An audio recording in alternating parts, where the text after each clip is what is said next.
Ce sujet important de la seconde venue de Jésus-Christ. Un petit rappel de notre approche précédente.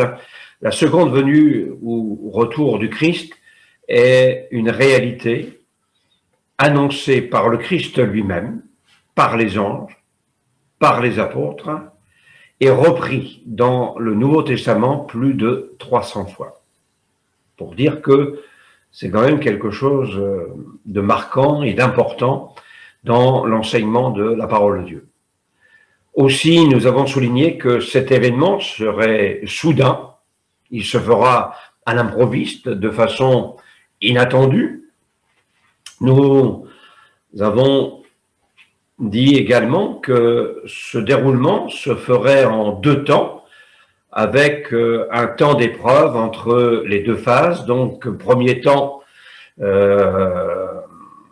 dans les airs, l'enlèvement de l'Église, avec l'enlèvement de l'Église, donc suivi de cette période de déferlement du mal sur la terre, puis la deuxième phase de cette seconde venue de Christ, c'est le retour de Jésus lui-même, lorsqu'il mettra les pieds sur le mont des Oliviers et qu'à ce moment-là, il établira son règne messianique. Nous avons conclu, lors de cette première approche, l'importance d'être prêt pour le retour de Jésus-Christ. Comment être prêt si ce n'est en ayant fait l'expérience de la réconciliation avec Dieu le Père, par la foi en Jésus, celui qui a donné sa vie sur la croix pour le salut de notre âme, le pardon de nos péchés, et ce que la parole de Dieu nous enseigne, nous demande pour pouvoir participer à cette seconde venue de Christ, c'est que nous soyons trouvés veillants et priants. Je rappelle ce texte dont nous nous servons depuis quelques dimanches pour l'orientation de nos méditations, de nos cultes, de nos célébrations. Ce texte de Jérémie qui dit « Voici, je donnerai la guérison et la santé. Dieu dit, je les guérirai, je leur ouvrirai une source abondante de paix et de fidélité. » Comme je l'ai indiqué, ce texte crée en nous une attente, une espérance. Dieu dit, je leur ouvrirai. Et comme je l'ai affirmé il y a 15 jours, une porte va donc s'ouvrir pour ceux et celles qui sont prêts afin d'occuper la place que le Christ en est allé préparer. C'est la porte de l'espérance, la porte de l'espoir. Notre espoir, c'est Jésus. C'est aussi ce que notre jeune communauté veut vivre. Être des porteurs d'espoir pour amener chaque paralysé de la vie à la source d'espoir. Et quand je parle de source d'espoir, je ne veux pas parler de l'Église, notre Église qui s'appelle source d'espoir, mais je veux parler bien sûr de Jésus. Jésus est la source d'espoir. Je reviens sur le fait que l'actualité est particulière. Les temps que nous vivons sont marqués d'événements qui créent des interrogations, des peurs, de l'angoisse. Et cela pas seulement à cause de la pandémie que nous traversons, mais pour bien d'autres raisons que je vais évoquer ce matin. J'aimerais reprendre le texte de l'Évangile selon Luc au chapitre 21 et lire avec vous quelques versets à partir du verset 25. L'Évangile selon Luc dit donc ces paroles, « Il y aura des signes dans le soleil, dans la lune et dans les étoiles. Et sur la terre, il y aura de l'angoisse chez les nations qui ne sauront que faire au bruit de la mer et des flots. Les hommes rendant l'âme de terreur dans l'attente de ce qui surviendra pour la terre, car les puissances des cieux seront ébranlées. Le retour de Christ est une affaire à prendre au sérieux. Comme je l'ai dit, je le répète, c'est quelque chose de très important. Je vous ai invité, lors de notre dernière méditation sur ce sujet, à lire et à relire le chapitre 21 de l'Évangile selon Luc. C'est de ce chapitre que j'ai encore tiré ces quelques textes que je viens de vous lire. Et dans ce chapitre, et ce que nous venons de lire, il est dit, il y aura des signes dans le soleil, dans la lune et dans les étoiles. Et sur la terre, il y aura dans l'angoisse chez les nations. Il y aura donc des signes annonciateurs. La Bible nous donne quelques éclairages par rapport à cela. La Bible annonce donc des temps difficiles. Il serait aisé, pour ma part, de faire du catastrophisme en m'appuyant sur l'actualité, sans succomber à cette tentation qui pourrait être malsaine. Il est indispensable quand même de se tenir en éveil et de ne pas ignorer en quel temps nous sommes et d'avoir une bonne lecture des choses. Le Seigneur Jésus interpelle ses contemporains et dit, mais vous savez discerner l'aspect du ciel. Si le soleil est rouge le soir, cela vous donne quelques indications concernant le temps qu'il va faire le lendemain. Et c'est vrai que nous sommes de ces gens qui observent un certain nombre de choses concernant la nature, et la nature nous indique quelques enseignements de ce qui va se faire, se passer par rapport à la météo, par rapport au temps, la vie des animaux, plein de choses nous indiquent des précisions par rapport à ce qui va se passer. Nous sentons très bien, mes amis, eu égard aux événements actuels, que la ruine soudaine dont parle la Bible peut et pourrait arriver d'un instant à l'autre. Qui, 48 heures avant, pouvait prévoir cette catastrophe naturelle dans les Alpes-Maritimes où l'intempérie a touché plus d'une 50aine de communes? Oh, bien sûr, on savait qu'il y aurait des précipitations. Bien sûr, on savait qu'il y aurait un moment difficile. Mais de cette envergure, personne ne s'attendait à cela.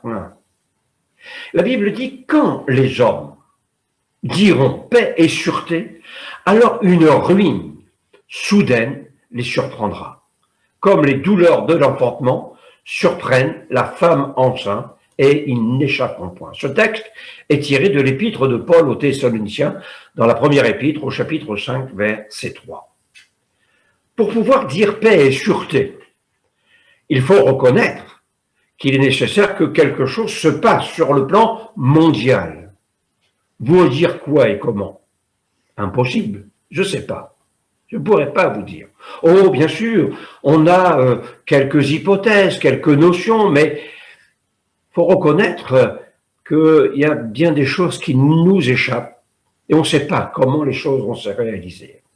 Je fais partie de cette génération qui, quand même, a un peu d'âge et des spéculations par rapport à ce texte paix et sûreté, j'en ai entendu, même quand j'étais enfant. Impossible de dire comment les choses vont arriver. Qu'est-ce qui va se passer au moment où les hommes vont vraiment dire paix et sûreté? Qu'est-ce que ça veut dire? Mais en tout cas, une chose est certaine, c'est que nous sommes dans cette réalité de la mondialisation. C'est une réalité. Et on sent que des choses se mettent en place. justement pour un gouvernement mondial. Est-ce que ce gouvernement mondial sera politique, sera monétaire? Je n'en sais rien. Mais on sent que les choses se mettent en place pour cela. Et on comprend que la Bible puisse dire quand les hommes diront paix et sûreté. Ça veut dire quelque part qu'il y aura à un moment donné une certaine coalition. Et il faut que cette coalition soit mondiale.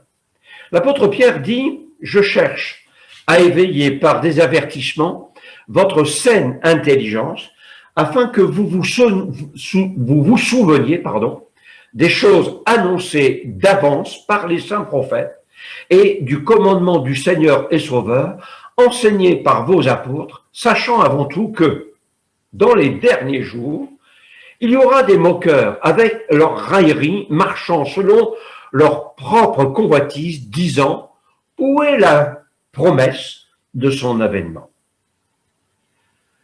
On a souvent ridiculisé la Bible. Et on a aussi ridiculisé le livre de l'Apocalypse. Mais aujourd'hui,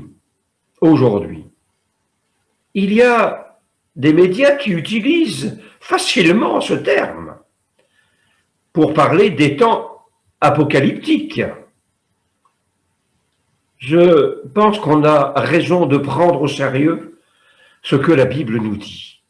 Même s'il y a autour de nous des moqueurs, des railleurs, parce que ça fait partie aussi des temps qui précèdent le retour de Jésus. Ces gens qui vont mettre en dérision l'enseignement de la parole de Dieu.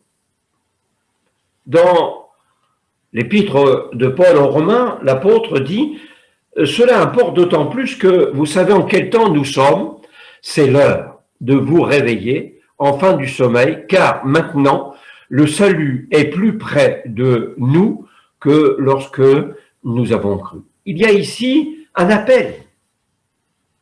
Quel appel? À considérer le temps dans lequel nous vivons et à réaliser que ces temps que nous vivons précèdent ce temps de la seconde venue de Christ. Parmi les signes annonciateurs, la Bible mentionne l'évolution des mœurs et son cortège de déchéance morale.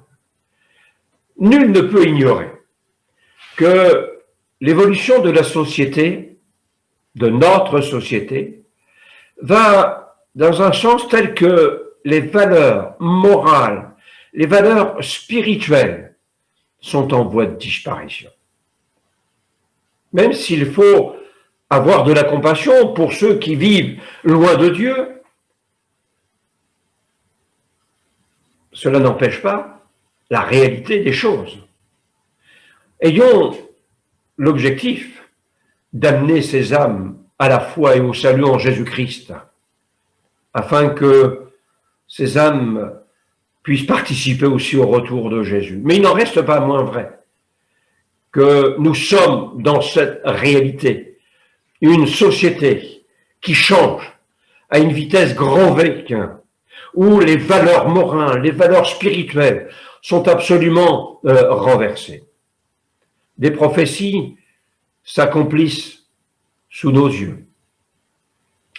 Dans l'Évangile selon Matthieu, le Christ, parlant de son retour, parlant de cette seconde venue, dit « Ce qui arriva du temps de Noé arrivera de même à l'avènement du Fils de l'homme. » N'en déplaise aux moqueurs, l'histoire de Noé et du déluge n'est pas une légende ni une fable. Ce sont des choses qui se sont passées, qui ont eu lieu. Les découvertes archéologiques, l'analyse des terrains révèlent bien qu'il y a eu cette catastrophe en son temps.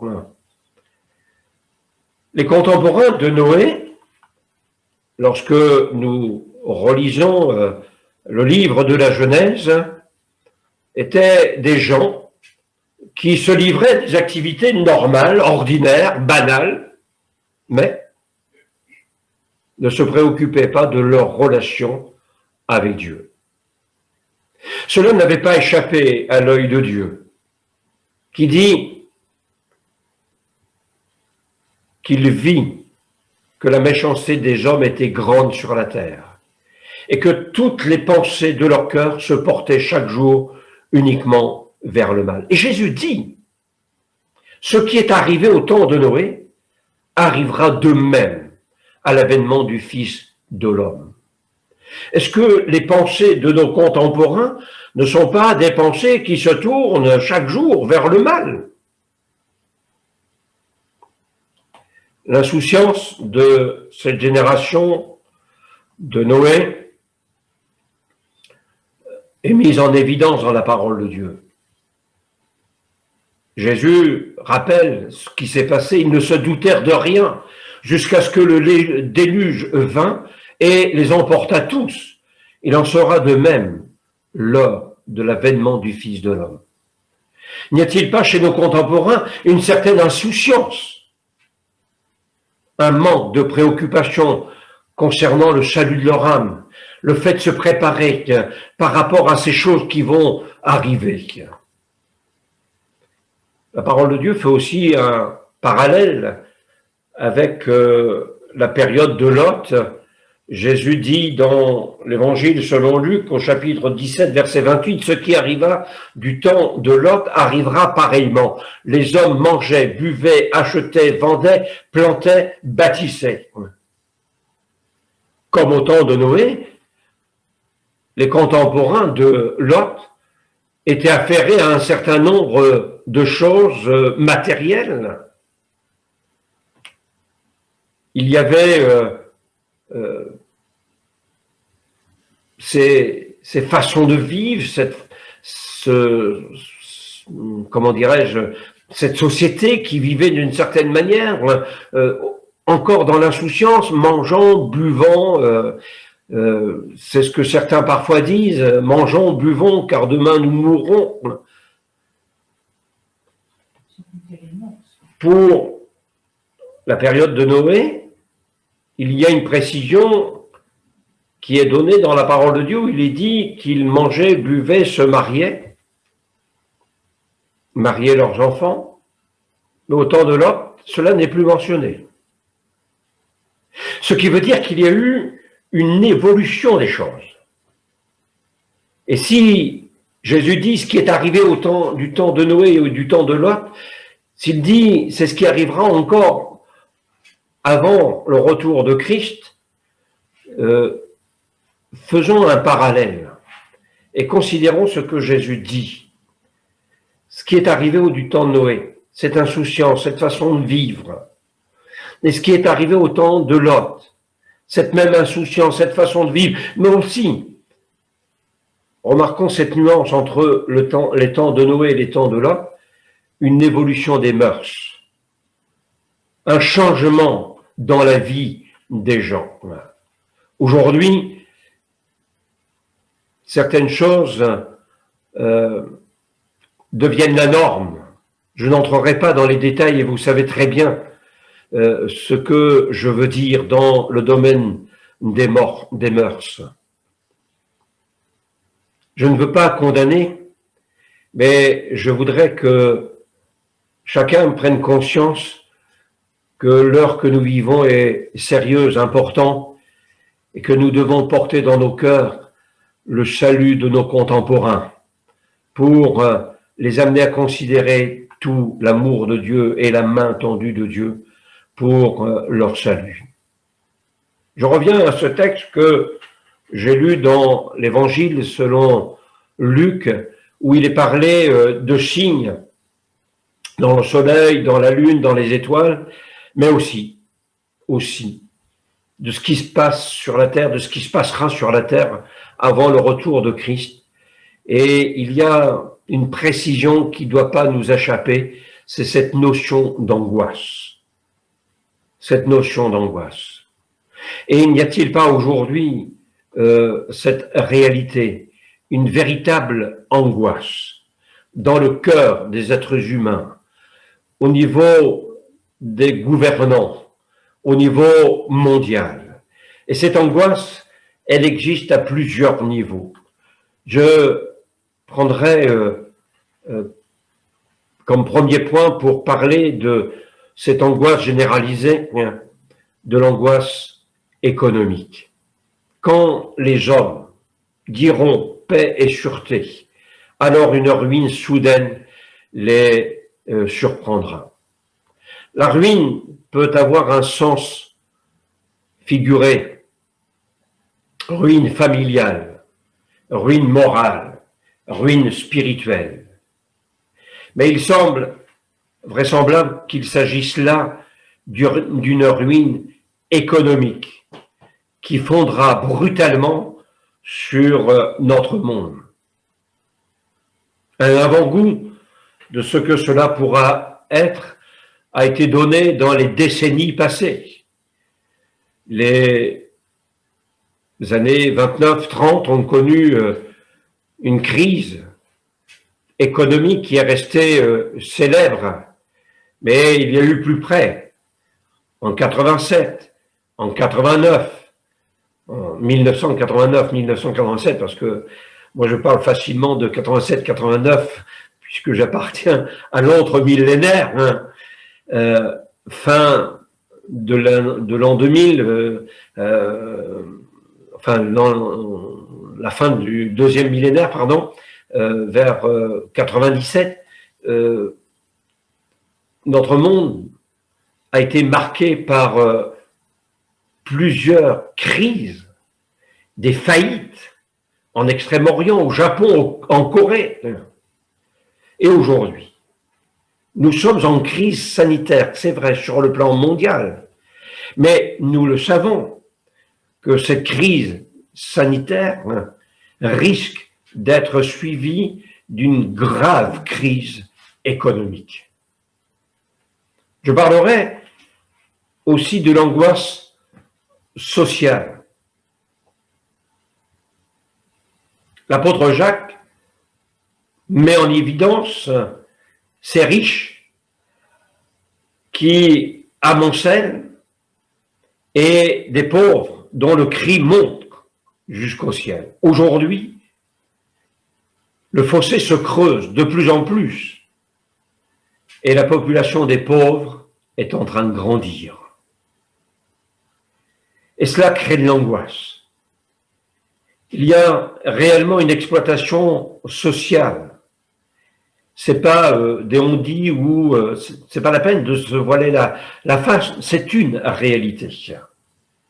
Et cela est relaté dans l'épître de Jacques. Et si vous analysez l'épître de Jacques, vous verrez que cela est relié particulièrement au retour de Jésus, épître de Jacques, chapitre 5, verset 7. Que dire de l'angoisse écologique? Cette notion n'était pas prise au sérieux il y a quelques années en arrière, quelques décennies d'années en arrière. Elle faisait même plutôt sourire. Tant les hommes se croyaient un peu comme ces gens qui étaient à bord du navire, qui allaient traverser une véritable tempête dans lequel se trouvait l'apôtre Paul, et il avait averti, il avait dit non, mais il faut pas partir, la navigation va être difficile. Mais les hommes de métier, le capitaine du bateau a dit, il est dit qu'il se croyait maître des choses, maître de leur destin, maître de la navigation. Et aujourd'hui, les choses sont un peu pareilles. Et pendant longtemps, ça a fait sourire cette notion d'angoisse écologique. Et l'être humain s'est cru maître de son industrie, de cette technologie. Depuis, le discours a bien changé. Les catastrophes naturelles, les catastrophes écologiques, l'inquiétude concernant la situation de la couche d'ozone, le réchauffement climatique, la fonte des glaciers, tout cela traduit cette angoisse écologique. C'est une réalité. Même si l'on cache beaucoup de choses au peuple, en milieu bien informé, on est inquiet parce qu'on ne sait pas comment on va gérer l'avenir, comment vont se gérer les déchets nucléaires, les stocks nucléaires incontrôlés, comment on va gérer l'effet de serre, comment on va gérer la pollution de l'air, la pollution de l'eau, cette masse de déchets plastiques qui s'accumule au milieu des océans. La pollution des fonds marins, nous la découvrons de plus en plus. La déforestation sauvage dans certaines grandes forêts de ce monde. Tout cela pour des intérêts financiers. Oui, la situation écologique de la planète est de plus en plus préoccupante et cela crée de l'angoisse, ce que j'appelais l'angoisse écologique. Dans l'épître de Paul aux Romains, il est dit « La création attend la révélation des fils de Dieu, la création tout entière soupire et souffre les douleurs de l'enfantement. » Que dire aussi de l'angoisse sanitaire? Dans le livre de l'Apocalypse, il est parlé d'un ulcère malin et douloureux qui frappera les hommes. Nous pouvons avoir déjà un aperçu de cette situation en considérant la pandémie actuelle. L'angoisse due à cette crise sanitaire, elle est dans toutes les générations. Où il y a eu peut-être une certaine insouciance par ceux qui étaient plus jeunes, parce qu'on nous a dit que ce virus actuel touchait plus particulièrement une certaine catégorie d'âge. Mais aujourd'hui, on ne peut plus le dire. Même des bébés meurent du Covid-19. Au nombre de ces angoisses dont la Bible nous parle, il y a l'angoisse due à l'insécurité. N'est-ce pas angoissant quand dans certains films où on essayait de parler de certaines catastrophes, etc., et ça semblait être, il y a quelques années en arrière, de la fiction. Mais quand ces dernières années, on a vu aussi ces espèces de soldats revêtus de masques, de combinaisons, se livrant à une guerre chimique, bactériologique, c'est une angoisse. Que dire des menaces terroristes? Que dire des dictatures qui sont une menace pour le monde? La Bible en parle. Ça fait partie de cette période que nous vivons qui précède le retour de Jésus. L'angoisse métaphysique, l'angoisse spirituelle est aussi une réalité. Le Seigneur Jésus a parlé dans les évangiles de cette période où il y aurait des faux Christ et des faux prophètes. La Bible va même jusqu'à dire dans l'épître de Paul aux Thessaloniciens que ces gens seraient même capables de prodiges, de phénomènes extraordinaires. Ce qui amène, bien sûr, une certaine confusion, difficile parfois pour quelqu'un qui cherche de s'y retrouver. Et cela crée aussi de l'angoisse. Je ne voudrais pas ce matin être négatif et que vous quittiez ce moment que nous partageons avec l'abattement en vous-même, etc. Non, simplement voir les choses en face, réaliser en quel temps nous sommes. Jésus nous invite à ouvrir les yeux, à cerner les choses, à discerner l'époque dans laquelle nous vivons. Je pourrais parler encore de bien d'autres choses par rapport aux catastrophes naturelles, les tremblements de terre, etc. Je pourrais parler encore de ces phénomènes dont nous parle la parole de Dieu, l'état de cœur de l'être humain, hautain, fanfaron, etc. Je pourrais encore parler de ces choses qui toucheront les familles, les parents qui seront traînés devant les tribunaux par leurs enfants. C'est aujourd'hui une réalité. Alors, que ces choses parlent à nos cœurs. Et je reviens sur ce texte de Jérémie où Dieu dit, au milieu de temps difficiles, au moment où il y a des épreuves, au moment où il y a comme un flou par rapport à l'avenir, par rapport à ce qu'on vit, Dieu dit, je donnerai la guérison et la santé, je les guérirai, je leur ouvrirai une source abondante de paix et de fidélité. Mes amis, mes frères et sœurs, puissions-nous comprendre ce matin que le Seigneur Jésus est celui qui nous invite à veiller sur nous-mêmes afin que notre vie soit en communion avec Dieu. Et j'aimerais encore lire avec vous dans l'Évangile selon Luc, avant de terminer, au chapitre 12,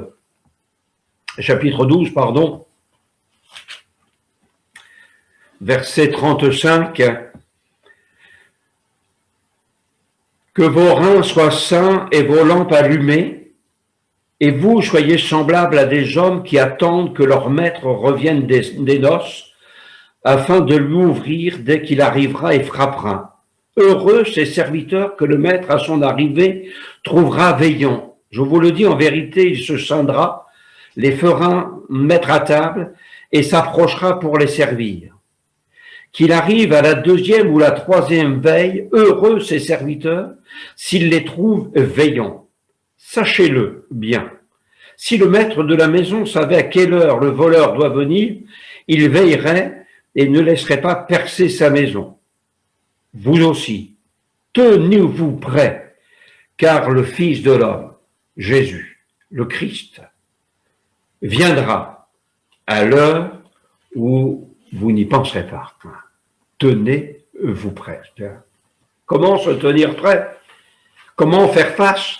Comment vivre au milieu de tout ce qui se passe, de tout ce qui arrive et qui sont les signes annonciateurs de la prochaine venue du Christ? Jésus dit, venez à moi. Venez à moi. Vous tous qui êtes fatigués et chargés, et je vous donnerai du repos. Une porte s'ouvre. Jésus dit, venez à moi. Et là, il y a de nouveau le rappel de cette promesse de Jérémie, je leur ouvrirai une source abondante.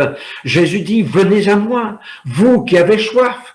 Et Jésus parle de sources abondantes qui vont jaillir. La source de la vie, la source de la paix, la source de l'amour de Dieu, la source de la grâce de Dieu, la source du pardon de Dieu, la source de la force de Dieu. Venez à moi.